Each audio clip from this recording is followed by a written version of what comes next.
prendre pour mon fils une femme parmi les filles des Cananéens au milieu desquelles j'habite. Mais d'aller dans mon pays et dans ma patrie, prendre une femme pour mon fils Isaac. Le 5e verset dit ceci, les serviteurs lui répondit, peut-être que la femme ne voudra-t-elle pas me suivre dans ce pays-ci? Devrais-je mener ton fils dans le pays d'où tu es sorti? Et Abraham lui dit, garde-toi d'y mener mon fils. Amen. Amen. Gloire au Seigneur. Nous connaissons l'histoire d'Abraham, un homme que Dieu a appelé. Abraham, un homme que Dieu a établi. Abraham, un homme que Dieu a béni. Et la Bible dit qu'il s'enrichissait davantage et à un certain moment, Abraham atteignait sa vieillesse. Mais nous reconnaissons aussi qu'Abraham avait un fils, celui qu'on appelle le fils de la promesse. Et nous savons très bien que ce n'est pas le seul fils qu'Abraham a pu avoir. Il y a eu un Ismaël en premier, mais c'est le second, celui qui est né après, qui s'appelle Isaac, qui sera déclaré ou qui a été déclaré dorénavant que celui le fils de la promesse. Et cet enfant grandissait. La Bible déclare que, si vous lisez un peu avant quelques chapitres, vous remarquerez qu'il a atteint l'âge de 40 ans.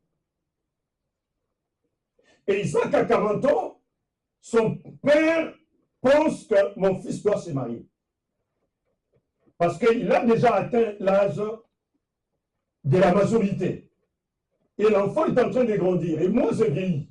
Ce que j'ai besoin, c'est de voir aussi mon enfant se marier. Alors, il a appelé le plus ancien de sa maison. En Israël, quand un papa n'avait pas d'enfant, ou un papa était, disons, un couple était stérile, ce qu'on faisait, c'était que le plus ancien de la maison, ou le plus vieux des serviteurs, c'est celui qui devait avoir l'héritage de ces messieurs quand ils mouraient. Or, avant que Isaac ne naisse, dans la pensée d'Abraham, c'est Eliezer, le plus vieux, le plus ancien de sa maison, comme il était ancien, c'est lui qui devrait prendre, qui devrait avoir toute la richesse d'Abraham.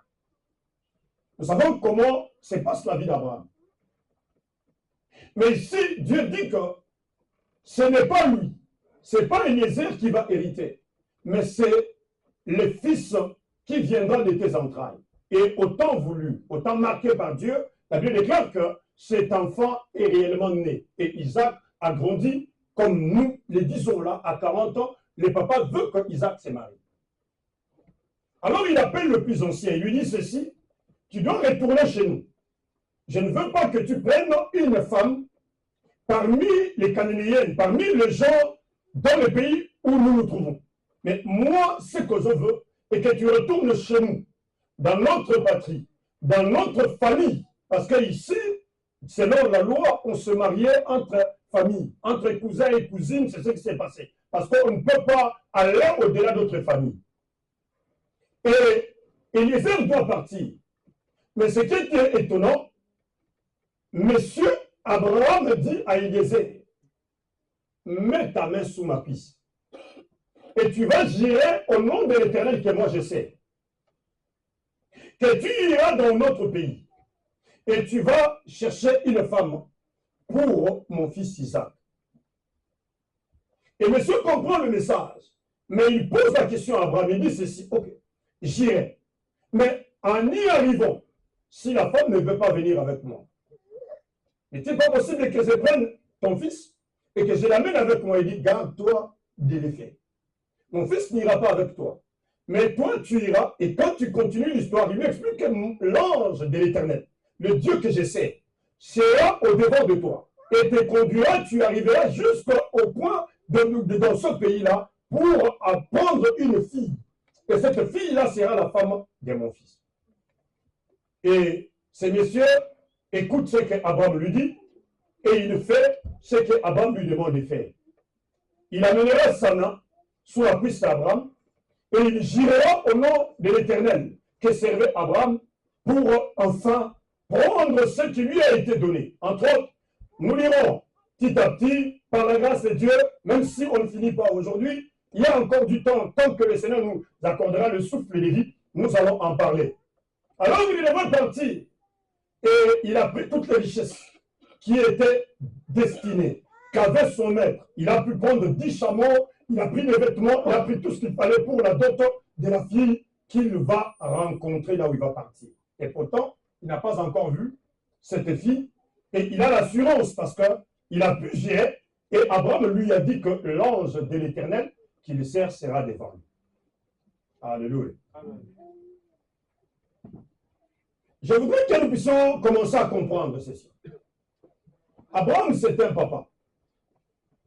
Et ce papa a un fils. Et ce fils-là, c'est celui qu'on appelle le fils de la promesse. Ce fils arrive à un certain âge, le fils doit se marier. Et ce fils qui doit se marier s'appelle Isaac. Je commence par cet Isaac. Isaac, son nom veut signifier, ou signifie seulement, il rit. Quelqu'un qui rit. Mais pourquoi on donne ce nom-là à Isaac? Parce que sa mère était déjà vieille, dépassée en âge. La maman avait près de 89 ans et elle voulait bien atteindre 90 ans. La Bible le déclare que le Seigneur avait déjà promis d'avance qu'il y aura un enfant qui sera né. Et en attendant cet enfant, la femme appelée Sarah avançait en âge. Et elle a déjà dépassé l'âge de la ménopause. Donc, elle était vieille. Mais cette vieille-là, un jour, l'Éternel visite Abraham. Quand il est venu, nous irons de la loi à la grâce. Ça va? Abraham, père de la multitude. C'est ça la situation de son nom. Or, en réalité, quand on veut parler du père de la multitude, c'est le Dieu créateur des cieux et de la terre. Parce que c'est lui qui a la multitude des enfants dans le monde. On l'appelle le père de la multitude. C'est Abraham est appelé père de la multitude parce que lui, il devrait avoir des enfants. Jusqu'ici, il n'en a pas.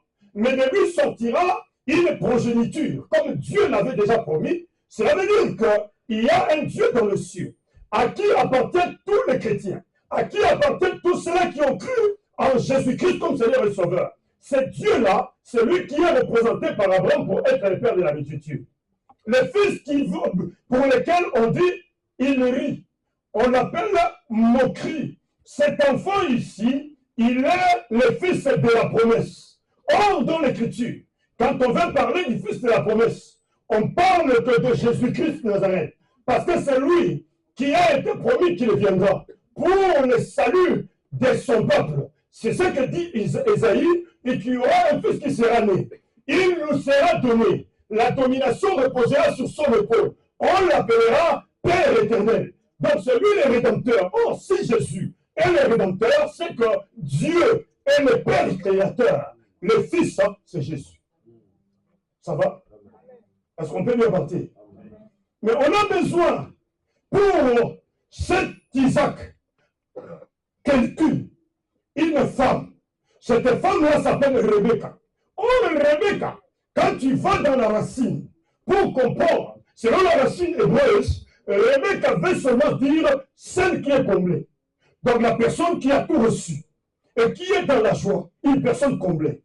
Or, ici, si Jésus est représenté par Isaac, c'est qu'en réalité, Rebecca, c'est l'Église. Amen. Est-ce qu'il y a quelqu'un qui est en train de partir avec nous? Elle vient de là. Est-ce que vous êtes là? Amen. Il y a quelqu'un qui est là. Amen. Alléluia. Amen. Si Isaac est fils du Père, c'est qu'Isaac a besoin d'une femme. Or, ici, nous avons dit que Isaac symbolise le Seigneur Jésus-Christ. Si Isaac symbolise le Seigneur Jésus-Christ, et que Jésus a besoin d'une femme.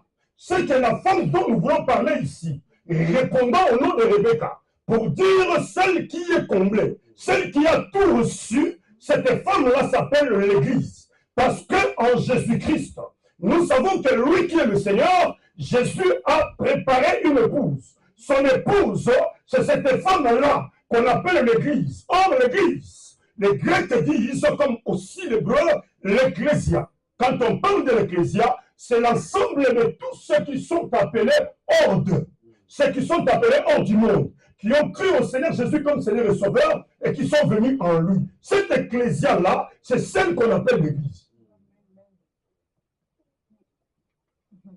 Et je vois l'intervention du serviteur. Mais qu'est-ce que le serviteur vient faire ici? Est-ce que dans la maison du Père, y a-t-il des serviteurs? Parce que dans une maison où les gens sont riches, on a besoin des gens qui travaillent dans cette maison-là. Je viens de parler de l'Église. Et si je parle de l'Église ici, comme une femme, si nous devons savoir ceci, que dans la maison du Père, il y a des serviteurs. Parce que dans la maison d'Abraham, il y avait des serviteurs. Or, parmi les serviteurs, on en avait choisi les plus anciens. Et les plus anciens, quand vous lisez l'Écriture, là, on ne cite pas son nom. Quand vous essayez un peu de retourner dans Genèse 15, verset 2, vous verrez que cet ancien-là s'appelait Éliézer. Or, Éliézer va signifier seulement « L'Éternel est mon secours, l'Éternel est mon aide. » Amen.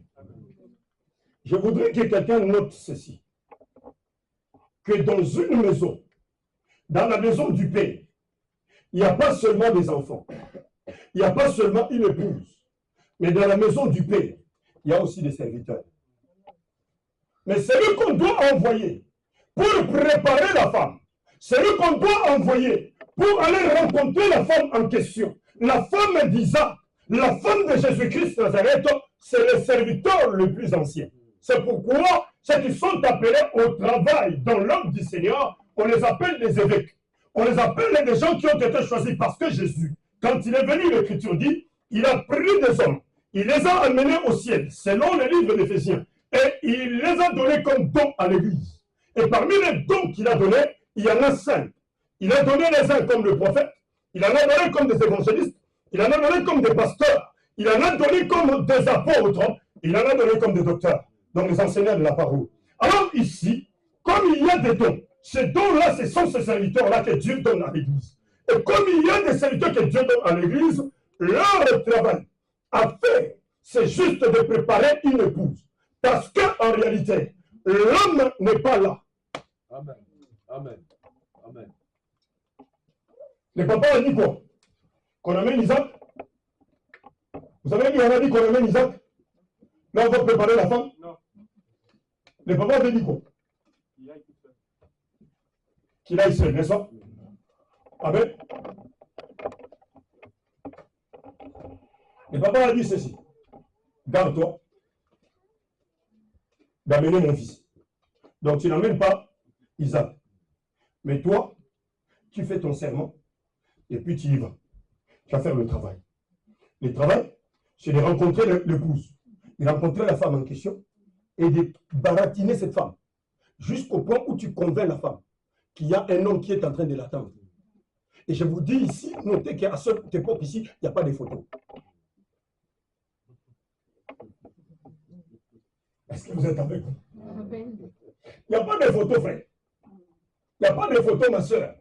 Mais il y a eu un commissionnaire qui arrive, qui veut te dire, toi, femme, qu'il y a un homme quelque part qui est en train de t'attendre pour que toi, tu ailles et que tu te maries. Donc, toi, tu ne connais pas, est-ce un bobard? Est-ce que le type est vilain? Est-ce que le type est comment? Il est laid, tu ne connais pas. Mais il y a quelqu'un qui vient et qui te parle jusqu'au point où il te baratine et te convainc qu'il y a un mari quelque part qui est en train de t'attendre, donc tu dois partir avec moi. Ce n'était pas facile pour Élisée. Ça va? Mais Élisée s'appelle l'Éternel est mon secours. Et Élisée doit marcher pour aller convaincre la femme. Mais pour qu'Élisée aille convaincre la femme, Élisée a un serment à faire. C'est pourquoi laissez-moi vous dire ceci. Que Dieu a appelé les serviteurs. Le travail d'un serviteur, ce n'est pas de rester s'enrichir et bien dormir. Le travail d'un serviteur, ce n'est pas ce que nous voyons aujourd'hui dans l'Église. Le travail d'un serviteur, c'est d'être réellement au service de Dieu. Être au service de Dieu, c'est baratiner. Amen. Tel que je suis là, j'ai été mandaté. Le mandat que j'ai reçu, c'est de baratiner une femme. Pour qui? Pour Jésus. Et c'est des femmes que je suis en train de baratiner. C'est toi. Amen. Est-ce que tu as compris ça? Tu sais pourquoi? Parce que toi, Église, tu es une jeune fille. L'Église n'est pas un homme. L'Église n'est pas un garçon. Il n'y a qu'un seul garçon. Il n'y a qu'un seul homme. Le Fils de Dieu qui s'appelle Jésus. Maintenant, l'Église, c'est une fille. C'est pourquoi l'Écriture déclare dans le livre des Corinthiens que je suis tellement jaloux de vous, vous l'Église, parce que je vous ai fiancé à un homme. Et cet homme pour lequel vous, l'Église, la fille, vous êtes fiancée, s'appelle Jésus. Donc si nous sommes là, parce qu'il y a un homme quelque part qui est en train de nous attendre, cet homme qui s'appelle Jésus a envoyé des serviteurs. Ces serviteurs-là doivent nous convaincre de la parole de Dieu. Parce que nous ne sommes pas censés rester ici, sur terre. Frères et sœurs, sachez bien qu'un jour nous passerons. Nous ne sommes pas là pour rester éternellement. C'est pourquoi quand tu t'attaches trop au monde, tu as plus souci aux choses qui vont passer. Ça serait très bien que tu es en train de te tromper toi-même. Parce qu'un jour, tu peux passer. Or, le passage sur la terre, la date de naissance est bien indiquée. Et la date d'expiration, tu ne connais pas. C'est dangereux de manger un produit comme ça. Ça va? Et si tu regardes très bien un produit où tu as vu la date de fabrication et qu'il n'y a pas de date d'expiration, ça commence à te compliquer, n'est-ce pas? Tu peux risquer d'aller, même chez les vendeurs. Ce n'est même pas les managers, mais tu demandes aux vendeurs, mais pourquoi ici, il n'y a pas de date d'expiration? C'est ce que tu es, c'est ce que je suis. Un produit compliqué. Dans quel sens? Je connais la date de ma fabrication. Mais la date de mon expiration, je ne connais pas. Amen.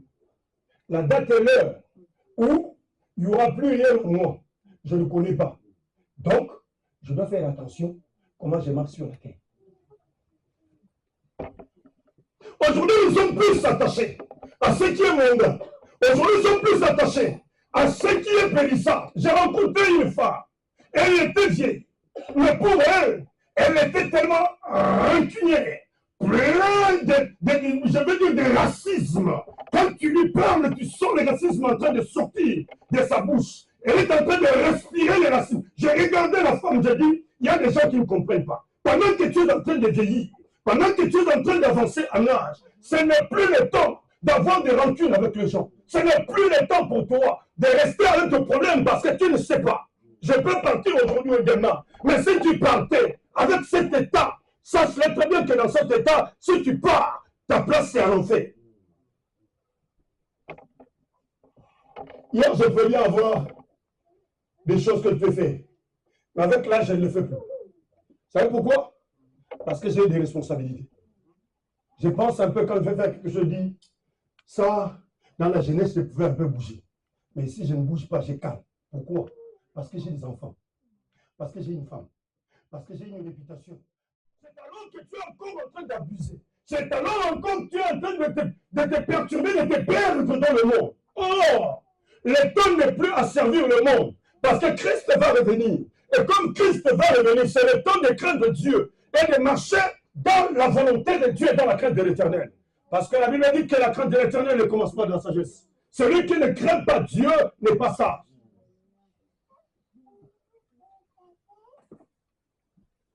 La Bible dit, viens et mets ta main sur la cuisse et fais un serment.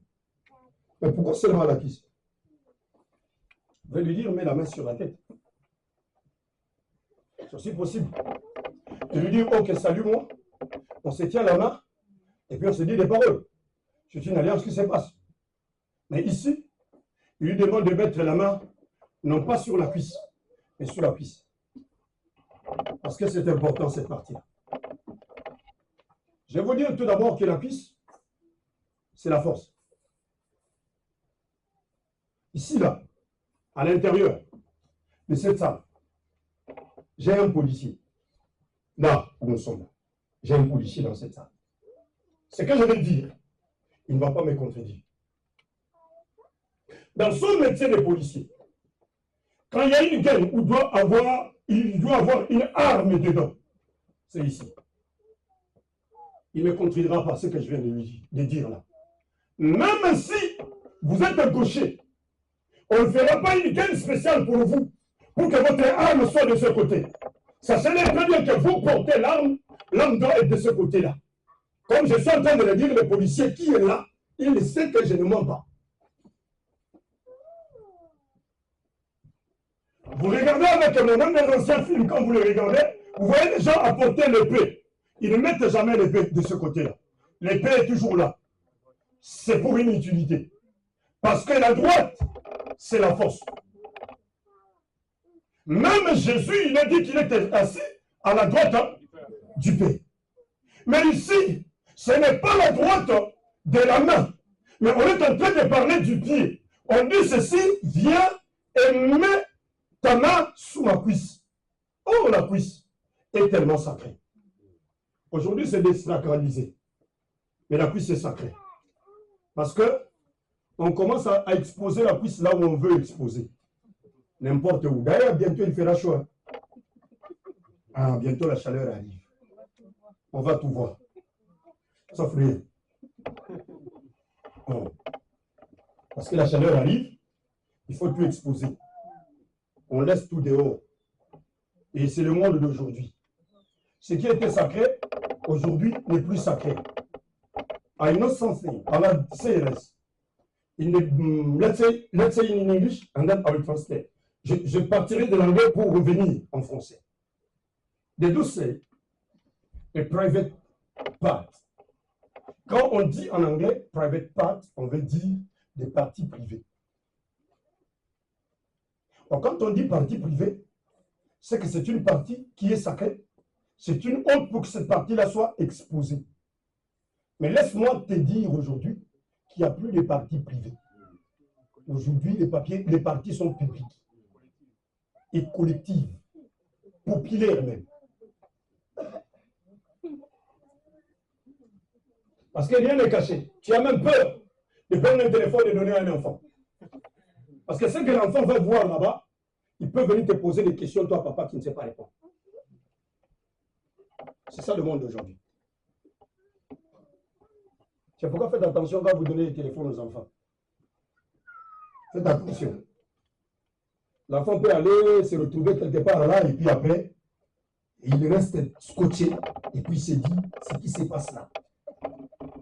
Et dis-moi maintenant, s'il revient chez toi, papa, vous te dit, enfin, ça c'est quoi? Tu commences maintenant à expliquer. La mathématique est voilà. Explique à l'enfant. Faisons attention. Pourquoi seulement sur la cuisse? Les serments doivent être faits sur la cuisse. Parce que la cuisse, en réalité, comme je l'ai dit, c'est une partie sacrée. Voyons la sacralité de la cuisse. Quand tu y es, tu vois déjà la cuisse. Tu n'es pas loin d'une partie qui est reproducteur. Est-ce qu'il y a quelqu'un qui comprend ce que je suis en train de dire? Dieu, pour perpétuer le monde, pour que le monde continue à exister, pour qu'il y ait des êtres sur la terre, Dieu a décidé de mettre une partie qui est sacrée, la partie qui est, il y a la reproduction dedans. Mais cette partie-là où il y a la reproduction, il met entre les deux cuisses quelque part. Il garde ça là-bas. Or, quand tu es déjà en train d'atteindre la cuisse, c'est que tu n'es pas loin de partir au producteur. Je vais vous dire, vous les hommes qui êtes là, parce que les hommes sont souvent malins. Tu sais, si un homme veut te baratiner, jeune fille, toi qui es là, femme, écoute, beaucoup d'hommes, je suis un homme, hein, je sais ce que je suis en train de dire. Quand un homme est en train de te parler, vous êtes habitué, même au travail, hein, Vous êtes là au boulot, vous causez avec un homme. L'homme qui veut te faire des avances, il parle, il parle, il parle, il parle, il va arriver à un certain moment, il va commencer à poser sa main sur ta cuisse. Facile. Quand il pose la main sur la cuisse, il est en train de regarder, toi étant femme, quelle est ta réaction. Si toi tu fais fille et tu es en train de sourire, de continuer la causerie, il dit j'ai tenté, je crois qu'ici il y aura quelque chose. Ça c'est la première tentative que l'homme fait. Il va s'approcher et la première des choses, toi femme, c'est de poser ta cuisse et la main sur la cuisse. Ou soit, en passant, il fait semblant de te toucher là où il ne faut pas toucher. Et puis il regarde quelle est la réaction. Il est deuxième fois, il avance, il fait ça. Et il n'y a pas de réaction. Les paroles vont sortir de la bouche. Sois sûr que ça sortira de la bouche. Or, ces deux tentatives-là, où on a touché par le derrière une personne, où on a posé la main sur la cuisse et qu'on n'a pas vu de réaction, cela veut dire que si j'aborde ici, il y a des choses qui vont se passer. C'est pourquoi il faut être réactif. Ne vois pas tout ce que font les hommes qui sont en train de le faire pour le faire. Ce n'est pas l'erreur qui m'a touché, non. Il sait ce qu'il est en train de faire. Fais attention. Amen. Une femme doit être sage. La femme doit être sage. On ne lit pas pendant que quelqu'un est en train de faire des bêtises. On doit caler cette personne. La cuisse est non loin. Quand on voit, comme je dis, la cuisse, il y a des parties reproducteurs. Or, Dieu a sacré cette partie-là pour que le monde continue à se perpétuer. Qu'on ait encore des hommes sur la terre. Cette partie-là de la cuisse, dont Abraham est en train de demander au serviteur de venir mettre la main, c'est une partie qui dégage beaucoup de chaleur. La preuve est que un célibataire, quand il dort et qu'il fait très froid, il a un mouvement qu'il fait pour chercher la chaleur.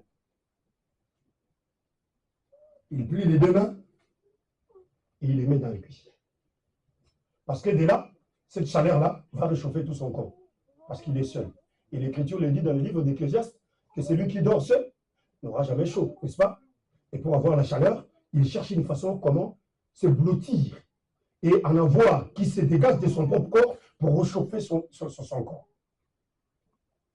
Or, quand je vois le Père qui demande au serviteur d'amener sa main sous la cuisse, je suis en train de voir Dieu qui appelle un serviteur, mais il veut faire une alliance avec les serviteurs. Pour faire l'alliance avec les serviteurs, il faut que les serviteurs amènent sa main sous la cuisse, parce que c'est là où se dégage la chaleur. Donc, en réalité, ici, je vais parler d'un homme. Il y a un homme dont la Bible est en train de parler, qui s'appelle, dans l'Apocalypse 19, verset 16, cet homme-là, qui s'appelle le roi des rois et le seigneur des seigneurs. Donc, je parle de Jésus. Quand il appelle une personne, il ne veut que la personne fasse une alliance avec lui avant d'aller sur le terrain pour travailler. Or, l'alliance, on ne peut la faire qu'à partir de l'esprit. Or, l'esprit, c'est un feu. L'esprit, c'est une chaleur. Voilà. Amen.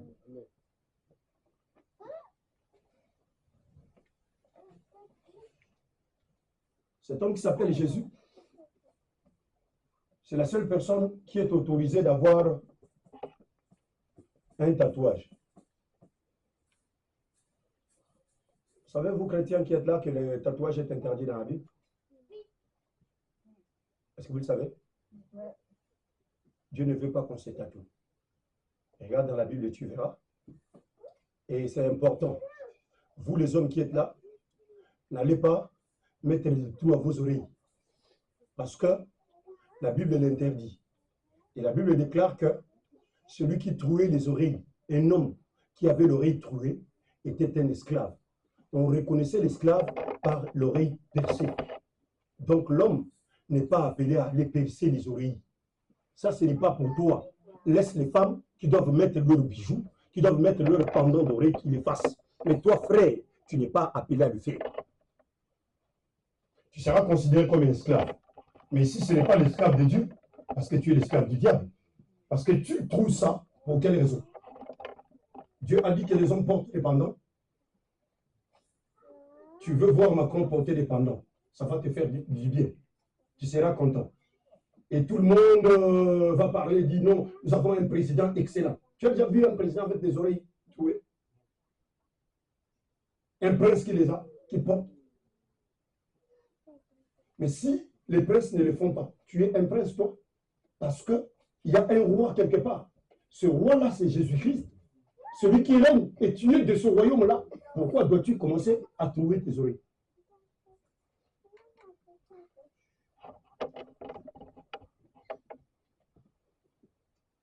Cette partie intime, comme je le disais, n'est pas laissée à tout le monde qui le voit. Ne doit jamais être exposé à tout le monde. Même celui qui n'a pas d'intimité avec toi dit avoir accès. C'est pourquoi Abraham, ayant l'intimité avec son serviteur, il demande au serviteur, c'est le sang qui parle plus que le sang d'Abel. Abel pouvait bien faire couler son sang. Son sang pouvait bien parler étant un innocent. Mais il y a un sang qui parle plus que le sang d'Abel. C'est le sang de Jésus-Christ Nazareth. Mais ici, on voit Jésus. C'est dans le livre d'Apocalypse, l'apôtre Jean est en train de voir Jésus étant un prophète, tout d'abord, avec un habit trempé de sang. Symbole de la rédemption. Est-ce que toi, tu as compris qu'il y a quelqu'un qui t'a sauvé? Beaucoup de gens viennent à l'église, mais ils ne sont pas sauvés.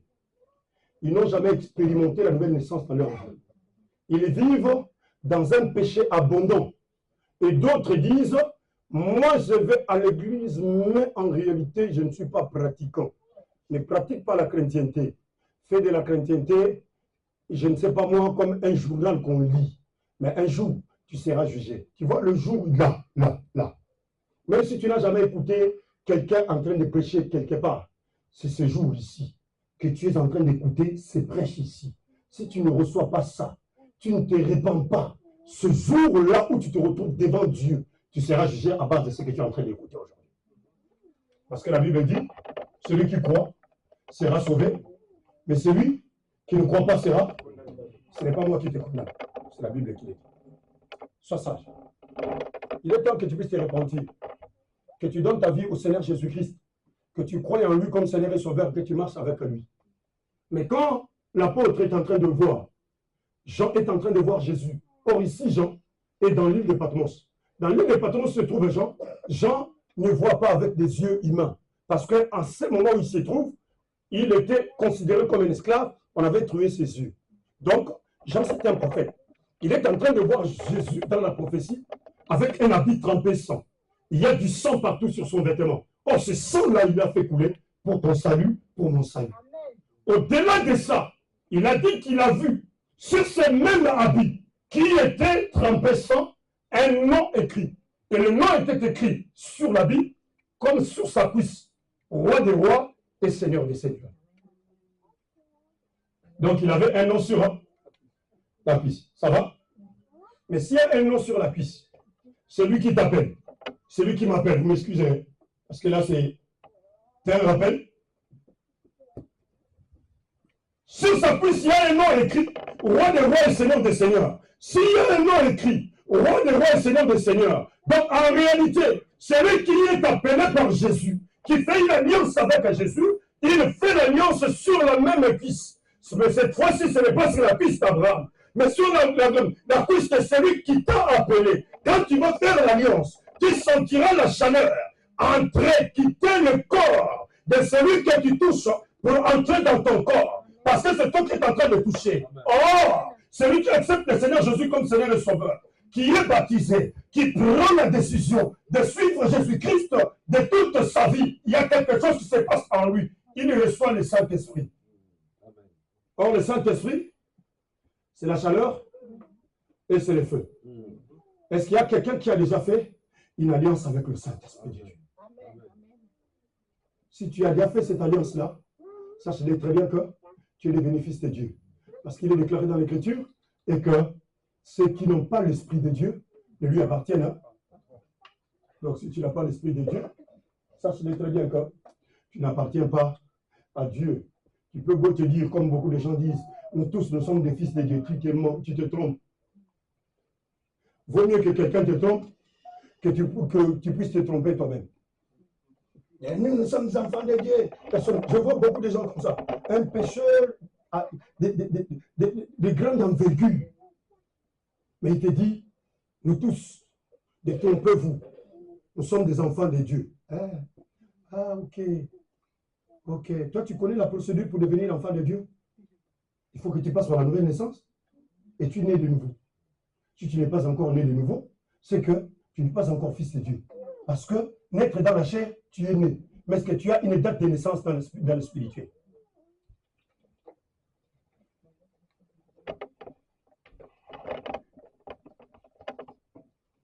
L'alliance a été faite par la cuisse. On lui dit ceci, tu vas partir. Et quand tu partiras, l'ange sera devant toi. Quel était le travail de l'ange? Le travail de l'ange était de pouvoir guider cet homme qui est en train de marcher. Parce qu'il a une mission à faire. Et comme il a une mission à faire, il ne peut pas partir seul. C'est pourquoi l'Écriture dit ceci, et que nous sommes ouvriers avec Dieu. Nous sommes ouvriers avec Dieu. Si je suis ouvrier avec Dieu ensemble, nous sommes sur le terrain pour travailler. Il ne va pas me laisser seul. Aller faire le travail sur le terrain. Parce que s'il me laisse seul, c'est alors qu'il y a des combats et des problèmes, je ne saurais pas me défendre. Parce que je suis un humain. Mais comme je suis ouvrier avec Dieu, c'est que là où je me trouve, on m'appelle serviteur. Mais aujourd'hui, là, vous êtes comment? Qu'est-ce qui se passe? Même nous qui avons dormi dans les veillées, on est tellement fatigués. Je viens du boulot tout de suite, là, je viens du boulot. J'ai fait 12 heures de nuit. Mais j'ai encore la force. Mais vous êtes là comme si haut. Qu'est-ce qui ne va pas? Mais souvent, vous n'êtes pas comme ça. Qu'est-ce qui se passe? Est-ce que vous saisissez ce que je suis en train de dire? Alléluia. Celui qui est appelé doit être précédé de quelqu'un. L'ange de l'Éternel te conduira. C'est pourquoi cet ange-là sera toujours à ta protection. On dit ceci, dans l'Écriture dit ceci, l'ange de l'Éternel campe autour de ceux qui les craignent pour les arracher du danger. C'est-à-dire que là où toi tu es, là, tu n'es pas seul. Il y a quelqu'un qui t'accompagne. Il y a l'ange de l'Éternel qui est à tes côtés. À tout moment que tu marches, il y a l'ange qui sait te guider, qui sait te conduire. Mais quand toi tu vas pécher, l'ange reste. C'est comme un garde du corps. On ne le fait pas entrer dans une chambre d'hôtel. Come on. What is going on? What's going on today? What's going on? Qu'est-ce qui ne va pas? C'est quoi le problème? C'est quoi le problème? C'est quoi le problème? C'est quoi le problème? Alléluia. Il ne va pas entrer dans ta chambre d'hôtel où tu vas aller faire tes bêtises. L'ange restera parce qu'il vit dans la sainteté d'où il vient. Il t'a été donné pour être un coach pour toi. Là où tu pars, il sera là. C'est pourquoi tu es allé lire Socrate. On t'a dit que ça finit ici. Donc, après la mort, il n'y a plus rien. Si Dieu existe, l'homme n'existe pas. Si l'homme existe, c'est que Dieu n'existe pas. Comme Dieu, alors, comme l'homme existe, c'est que Dieu n'existe. Et prends cette théorie-là, fais ça et mets là-bas. Parce que tu n'es pas né de toi-même. Tu n'es pas né de toi-même. Tu n'es pas venu de toi pour dire, non, voilà, ok. Dis-moi tout ce que tu peux me dire. Mais quand tu vas à la mer, tu arrives à la plage, tu te retrouves, tu es en train de regarder la grandeur des eaux. Ça te fait craindre et ça te dit qu'il y a une force quelque part. Tu regardes ça seulement, tu te dis, il y a quelque chose. Tu sors là dehors, regarde les cieux. Quand tu montes dans un avion, tu es en train de regarder les cieux. Tu te dis, les cieux, ça se limite là. Là où tu es en train de voir que ça se limite là, vas-y prendre un avion. Pendant que ça monte, tu vas dépasser des nuages. Tu te retrouves quelque part, tu vois encore, il y a un autre ciel dessus. Donc, il n'y a pas de limite. Let's say the sky is my limit. Maintenant, there's no limit there. What shall we say now? Ça te dépasse. Je suis en train de parler là, n'est-ce pas? Je parle, hein? Je suis un être, non? Parce que toi, tu n'as pas vu des êtres comme moi, mais qui ne parlent pas. Il y en a, hein? Bon. Si tu appelles un médecin, il va ouvrir leur intérieur. Il y aura un appareil qui est bouché là-bas qui ne fait pas parler. Mais qu'est-ce qui te fait parler, toi? Qu'est-ce qui me fait parler?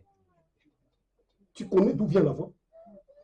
La mienne, telle que je suis en train de parler, si maman va parler, maman va parler, elle ne parlera pas de la même manière que moi. D'où viennent ces cordes vocales? D'où viennent que chacun a sa face? D'où viennent que chacun a sa façon de parler? Tu peux y entrer et comprendre et dire qu'il n'y a rien. C'est pour rien seulement comme ça. C'est toi qui as organisé toutes ces choses-là. Nous avons quelque chose dans notre corps, le cerveau.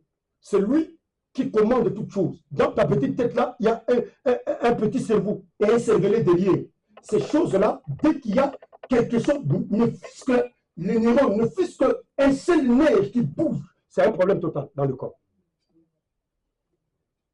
D'ailleurs, quand on verse déjà quelqu'un de la tête, c'est bon, c'est fini. Mais c'est un petit truc qui est là, mais qui doit commanditer même tout le corps tel qu'il est là. Parce qu'il y a une partie du cerveau qui te dit que ces bras-là ne doivent plus bouger, ça ne bougera plus. Mais il est petit. Et c'est toi qui commandes ça, c'est toi qui as fait ça. Pour dire qu'il n'y a rien dans le monde, parce que l'homme existe, Dieu n'existe pas.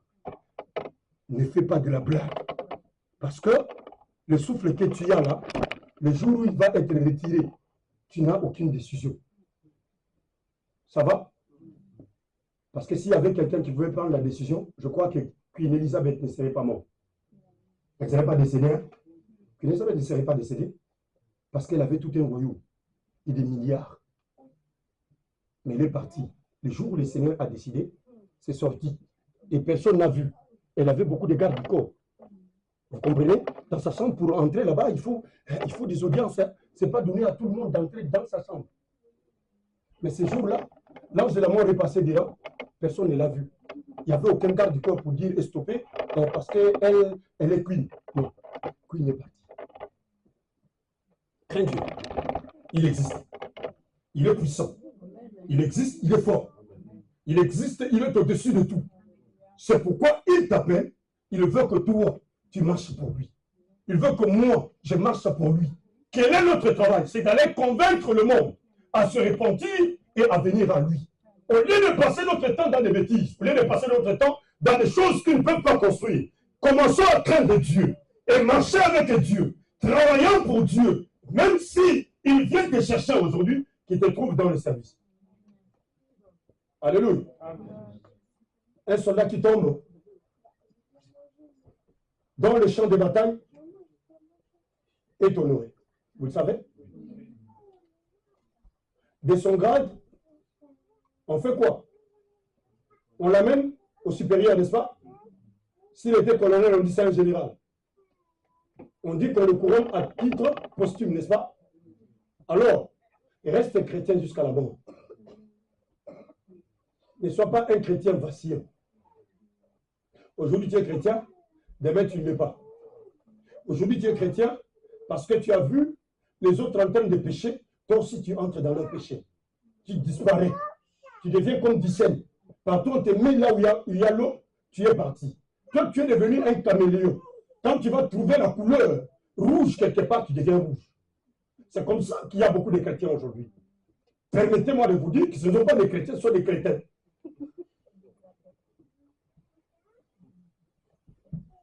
Ils prennent des couleurs comme des caméléons. Là, tu es chrétien, tu es frère. On te voit, oui, il craint Dieu. Il fait des choses selon la volonté de Dieu. Mais s'il sort, il arrive à un milieu où, comme vous dites souvent, il y a le bruit. Il entre dans le bruit. Il bouge lui aussi. Il est dans le bruit. Il est perdu dans le bruit. Il veut quelque part où il y a un certain habillement. Dit, ce soir, l'habillement c'est comme ça. Tu le verras lui aussi. Il entre dans ça. Donc, il est confondu. On ne trouve pas. Il est qui? Est-ce que c'est un chrétien ou il ne l'est pas? Ce n'est pas ce genre de chrétiens qui vont entrer au ciel. Les chrétiens qui entrent au ciel, ce sont ceux-là qui craignent Dieu en toutes circonstances. C'est comme ça que, tellement que vous êtes inconstant, vous n'arrivez pas à une bénédiction constante dans votre vie.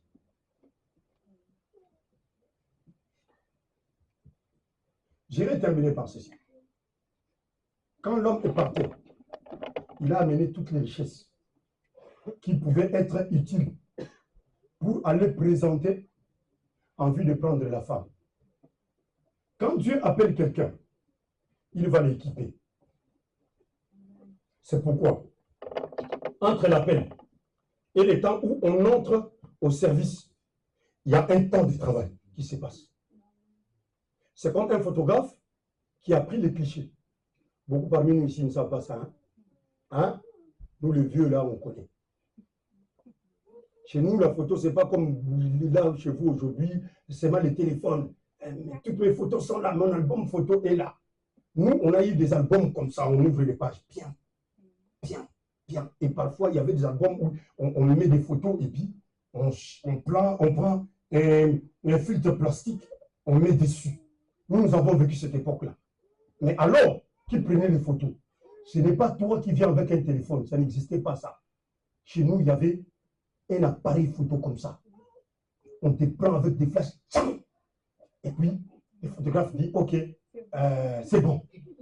Souris, souris, souris, tu souris comme ça. Il dit, c'est bon. Là, c'est bien fait. Mais ne crois pas que tu vas voir la photo à l'instant. Tu ne vois pas la photo à l'instant. Il a part avec ta photo. Tu dis, mais ce type ici, il fallait qu'il me donne la photo. Il dépose au laboratoire. Au laboratoire, il y a une chambre noire. Celui qui traite les photos, il ne traite pas dans une chambre avec des lumières comme ça. C'est une chambre noire. Il va entrer là-dedans. Il n'y a pas de lumière. Il travaille ces pellicules-là. Quand tu auras fini de travailler, ça va maintenant passer à l'impression. Et quand ça passe à l'impression, alors qu'on vient avec une petite enveloppe, on te dit, tes photos sont là. Et on te donne des photos. Maintenant, c'est ce travail-là que Dieu fait. Il te prend en cliché avec son appareil. Donc, il t'a localisé. Il t'appelle. Et quand Dieu t'appelle, à ce moment-là, ce n'est pas le moment où il doit te rendre entre les mains des gens. Il t'amène avec lui. Maintenant, il va te travailler dans sa chambre noire. Et dans la chambre noire de Dieu, c'est le moment où Dieu est en train de former quelqu'un. Où il enlève tout ce qui est humain. Il enlève tout ce qui peut faire obstacle à son travail. Et dès que la personne est arrivée à maturité, la personne arrive à point, il le ramène maintenant, il donne cette personne-là comme un don à l'église. Et cette personne-là va travailler. Malheureusement, aujourd'hui, il y a des clichés donnés à la seconde. Chez le monde moderne, même la chrétienté s'est modernisée. Pourquoi? Parce qu'aujourd'hui, on prend avec son téléphone et on montre aux gens. On dit, tu vois la photo que je prends, est-ce que tu es content de ça? Et tout. Ce qui est en train de se passer aujourd'hui. Quelqu'un est appelé hier. Après 2 jours, 3 jours, il est pasteur. Lui aussi commence à prêcher. Parce qu'il connaît 2 versets de la Bible. Car Dieu a tant aimé le monde qu'il a donné son fils. Et il commence à expliquer. Lui aussi devient pasteur. Tellement que, Maïka Okiti nous étaient les Zikati.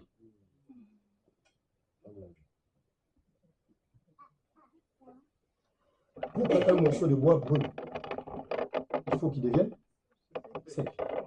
Si il a encore de l'eau dedans, il ne brûlera pas. Au contraire, il donnera de la fumée. Dans l'église, il est dedans.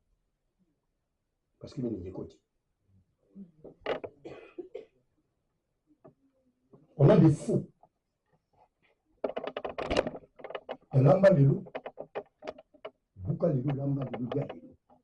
Hier, après un mois qu'on a reçu le Seigneur Jésus, la personne devient pasteur. Il devient prophète. Qu'est-ce qu'il va enseigner aux gens? Et si c'est un prophète, pasteur Boula,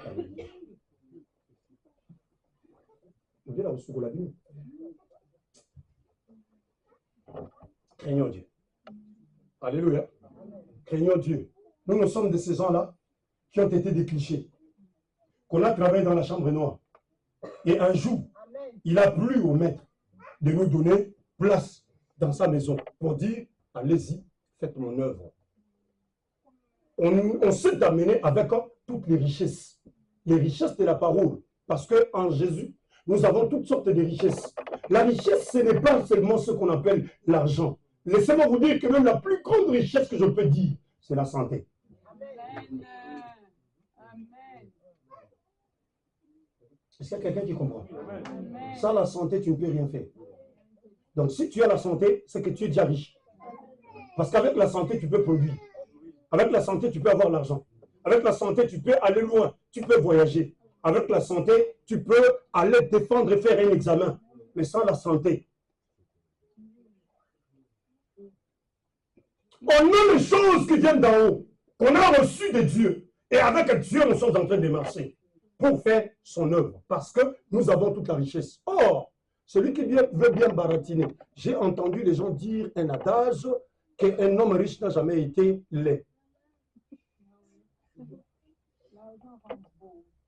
L'argent rend beau, hein? Voilà. Donc, quand quelqu'un a l'argent, il ne peut jamais être laid. Il ne peut jamais être vieux. Ça va? Parce qu'à 60 ans, on peut parler à une petite qui a 24 ans, et puis ça passe. Pourquoi? Parce que il y a l'argent. Vous comprenez? Tel que je suis là, j'ai la richesse. Et comme j'ai la richesse, je suis venu convaincre une jeune fille. Hein? Pas pour moi, mais pour celui qui m'a donné la richesse, qui s'appelle Jésus. Je viens t'expliquer qui est Jésus, qu'il est le Sauveur. Et quand tu le comprends, tu dois me suivre. Je ne te forcerai pas. Tu me suivras, parce que tu seras convaincu de ce que je suis en train de dire. Il y a des femmes qui ont témoigné ici que Jésus les a guéries. Est-ce que tu peux enlever ça d'eux? Hein? Une telle personne, toi, tu vas lui dire que non, il n'existe pas. Il va te croire. Il est convaincu, n'est-ce pas? Pourquoi? Parce qu'il y a une richesse. Ça va. La richesse fait des choses. Cette richesse-là, c'est ce que Eliezer avait amené. Et Eliezer arrive au puits. Quand vous lisez, vous verrez. On ira à partir du puits la fois prochaine. Parce que quand Eliezer arrive, il ne va pas au village. Il n'est pas entré au village, il s'est assis au bord du puits. Parce que c'est au puits qu'Eliezer était en train d'attendre. Eliezer attendait quoi? Eliezer attendait les femmes. Parce qu'au village, les femmes font 2 tours. Très tôt le matin, ils descendent à la rivière ou au puits. Et le soir, ils doivent aussi descendre au puits pour puiser l'eau et monter. Maintenant, lui, c'est là où il va mettre son piège. Il reste au puits, en train d'attendre. Le problème qu'il y a là, il y a un puits. Il y a un puits. L'heure du matin est déjà passée. C'était la Pentecôte, où le Saint-Esprit est descendu. Maintenant là, nous sommes au temps du soir.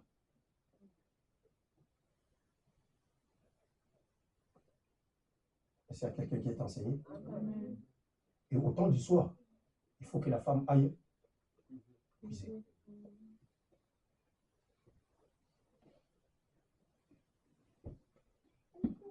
Quand il fait soir, la nuit s'approche. Ça va? C'est qu'il faut aller puiser et retourner dans la maison, n'est-ce pas? On rentre dans la maison. Nous sommes en train de nous préparer parce que nous devons retourner à la maison. Et sur la terre, il fera nuit. Mais avant que l'enlèvement intervienne, que nous puissions retourner dans la maison, il faut que nous ayons de l'eau. L'eau, c'est là la parole de Dieu. L'eau, c'est la vie. Parce que celui qui boit l'eau a la vie. Et Jésus donnait de l'eau de vie.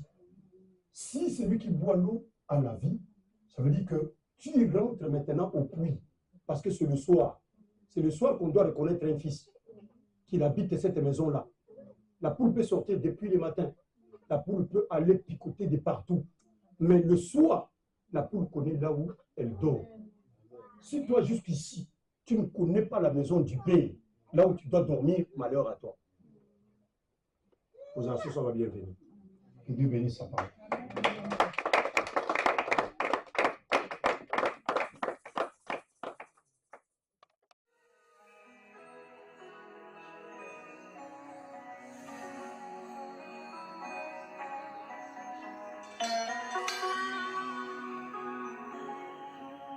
Au soir